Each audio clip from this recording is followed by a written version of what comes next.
नमस्कार, आप देख रहे हैं जे प्राइम भारत और मैं हूं आपके साथ ज्योतिका। आइए रुक करते हैं खबर की ओर।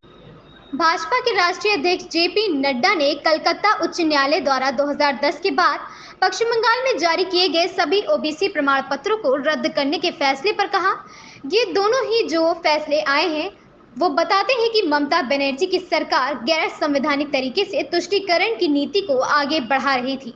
प्रधानमंत्री नरेंद्र मोदी ने इस चुनाव में बड़े ही स्पष्ट शब्दों में इस विषय को उठाया कि किस तरीके से ये इंडी गठबंधन ममता बनर्जी, राहुल गांधी और बाकी सारे टोला घमंडिया गठबंधन के तहत तुष्टीकरण करने के साथ साथ संविधान की धज्जियां उड़ा रहे हैं। संविधान में साफ लिखा है कि धर्म के आधार पर आरक्षण नहीं होगा।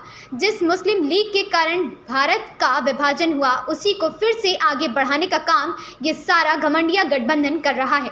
ममता बनर्जी संविधान की रक्षा की शपथ लेते हुए मुख्यमंत्री बनी है और संविधान से ऊपर कोई भी नहीं है। राहुल गांधी संविधान की पुस्तिका लेकर फिरते रहते हैं, लेकिन ऐसे मुद्दों पर जब हाईकोर्ट का फैसला आ जाता है और मुस्लिम तुष्टीकरण का पर्दाफाश होता है तो ये चुप्पी साधते हैं।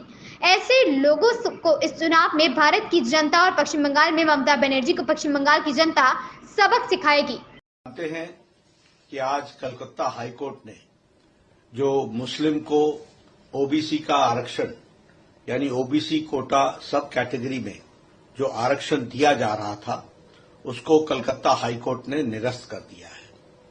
साथ ही साथ जो ओबीसी सर्टिफिकेट वेस्ट बंगाल में मुस्लिम्स को दिया जा रहा था 2010 से लेकर के 2024 तक, उसको भी हाईकोर्ट ने निरस्त कर दिया है। ये दोनों ही जजमेंट्स, ये दोनों ही जो फैसले आए हैं, ये बताता है कि किस तरीके से ममता सरकार गैर संवैधानिक तरीके से, अनकॉन्स्टिट्यूशनल तरीके से तुष्टीकरण की नीति को आगे बढ़ा रही थी और एक तरीके से कहा जाए तो मुस्लिम लीग के एजेंडा को आगे बढ़ा रही थी। प्रधानमंत्री मोदी जी ने इस चुनाव में बड़े स्पष्ट शब्दों में इस विषय को उठाया कि किस तरीके से ये इंडी गठबंधन, ये घमंडिया गठबंधन, ये ममता, ये राहुल गांधी, ये बाकी सारे टोला जो है, ये किस तरीके से घमंडिया गठबंधन के तहत एक तुष्टीकरण की नीति और तुष्टीकरण के साथ साथ ये सब लोग संविधान की धज्जियां उड़ा रहे हैं। संविधान में साफ लिखा है कि धर्म के आधार पर आरक्षण नहीं होगा, लेकिन यह सब लोग मुस्लिम लीग का एजेंडा, जिस मुस्लिम लीग के एजेंडे के कारण भारत का विभाजन हुआ, उसी को फिर से आगे बढ़ाने का काम ये सारा घमंडिया गठबंधन कर रहा है और तुष्टीकरण की नीति को आगे बढ़ा रहा है।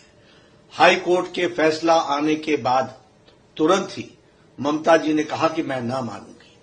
ये क्या संविधान से ऊपर है? ये संविधान को संभालना इनका काम नहीं है, संविधान की रक्षा करना इनका काम नहीं है। ममता जी ने संविधान की रक्षा की शपथ लेकर के वो मुख्यमंत्री बनी है और संविधान के से ऊपर कोई भी नहीं है। और प्रधानमंत्री जी ने संविधान को दिखाते हुए और संविधान को कोट करते हुए ये बताया कि धर्म के आधार पर इस देश में किसी को आरक्षण नहीं मिलता है।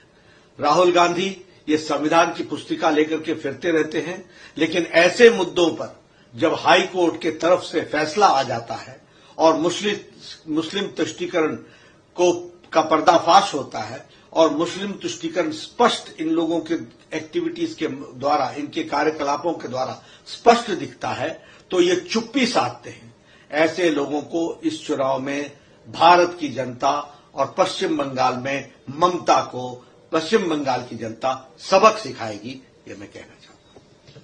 इस खबर में बस इतना ही। बने रहिए जे प्राइम भारत के साथ।